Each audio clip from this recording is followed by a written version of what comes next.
আজকে এই সকাল তো আমরা বের হয়েছি 6:30টার দিকে। তখন থেকে যে রোদ, এদিকে এটাও সুন্দর। তখন থেকে যে রোদ, এখন যে রোদের এই যে কি কয়, এটা কি কয়, আগ্রাসন, দুপুরে কি হয় কে জানে।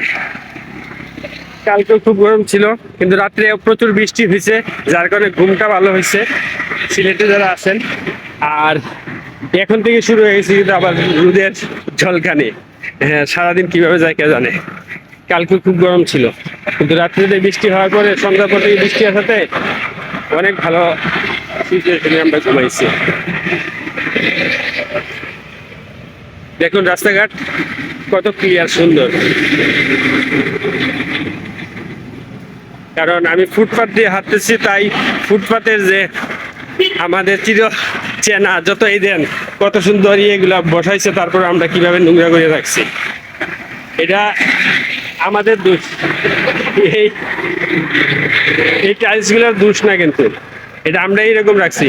তাই আবার রোডটা সুন্দর, রোডে গিয়ে যদি করতাম ঠিক আছে, তখন সৌন্দর্য দেখতেন। কিন্তু এখন পাশাপাশি এই যে এই অবস্থা দেখেন, কারণ আমরাই এর জন্য দায়ী। কত সুন্দর করে, কত আগ্রহ তৈরি করা হয়েছে ফুটপাথ, যাতে আমরা সুন্দরভাবে হাঁটতে পারি। এইগুলা দিয়ে রাখছে,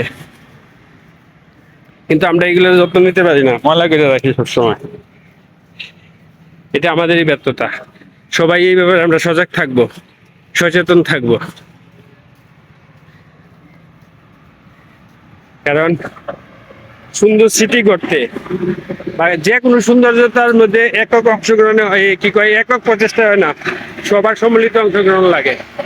আর সিটির ব্যাপারটা তো আরো বেশি, সবাই নিজ নিজ দায়িত্বে সচেতন হতে হবে,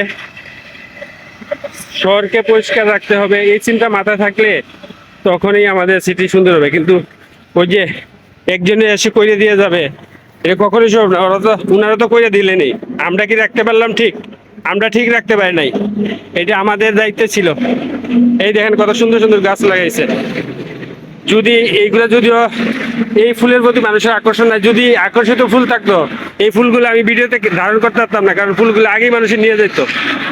এটাই আমরা। সো আমাদেরও এই শুধু রাস্তাঘাট তৈরি করলেই হবে না, আমাদেরও নিজে তৈরি হতে হবে। কারণ আমাদেরকে কেউ তৈরি করে দিতে আসবে না, নিজে থেকে আমাদের তৈরি হতে হবে, প্রস্তুত হতে হবে এইসব কাজের সাথে অ্যাডজাস্ট করে নিতে। আপনারা সবাই ভালো থাকবেন, দেখা হবে অন্য কোনো ভিডিওতে। টাটা।